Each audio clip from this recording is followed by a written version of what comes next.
My name's Stephen Engler. I'm a Canadian scholar of religion, and I specialize in spirit incorporation religions in Brazil.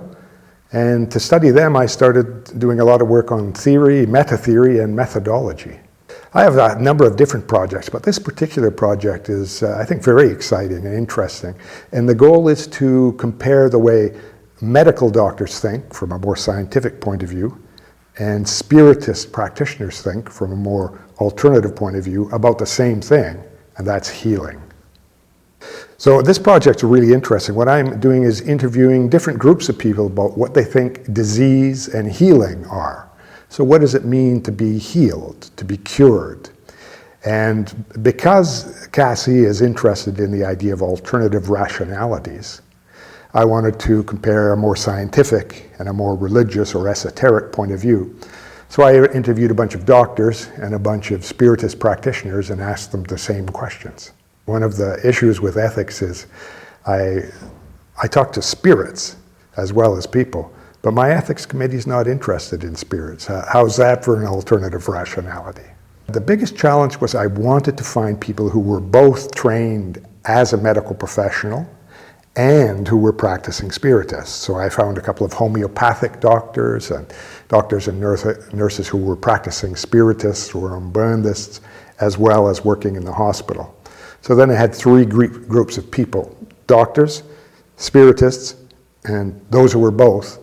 And the biggest challenge was finding people to meet those requirements. Otherwise, the challenges were the fairly traditional ones of getting to the field, keeping track of interviews, and of course, trying to write it up in a way that would be useful for this group here. I published a fairly influential article on how to define esotericism, and it was published last year. And then Bernd Christian Otto got in touch and pointed out that they'd been doing similar work here in Cassie with defining esotericism. And so through that dialogue, I realized that this was a really useful place for me to continue to do the kind of work I'm doing.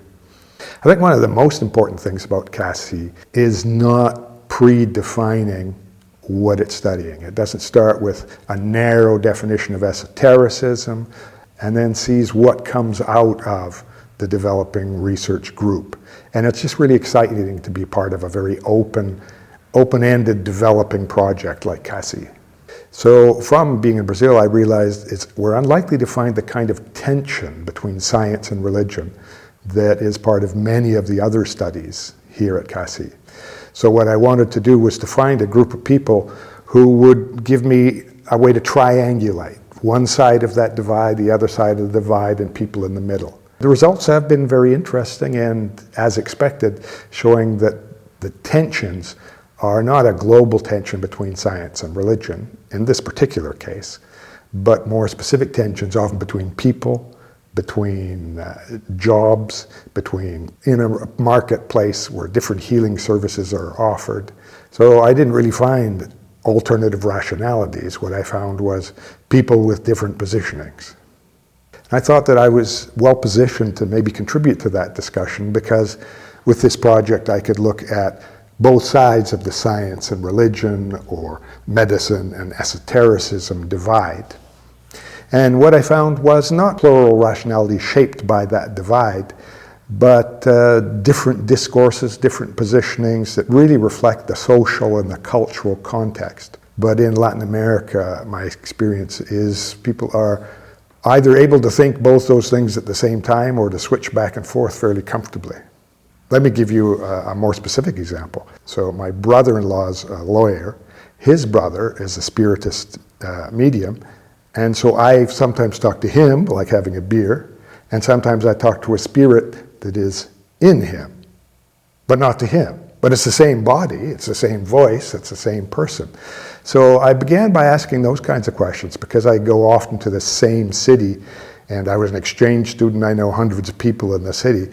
I end up talking on many occasions to people I know socially, but I'm talking to spirits in their body, not to them. And by asking questions about how do we interpret, I got away from asking questions about, do the spirits really exist? Is there a spirit here? And what I found is you have to pick up a lot of cues from the ritual context. So interpretation is a matter of context. If you and I go for a coffee, it's going to be a free-flowing conversation. But if you have a religious role, or if you're a dentist, the script is a bit narrower.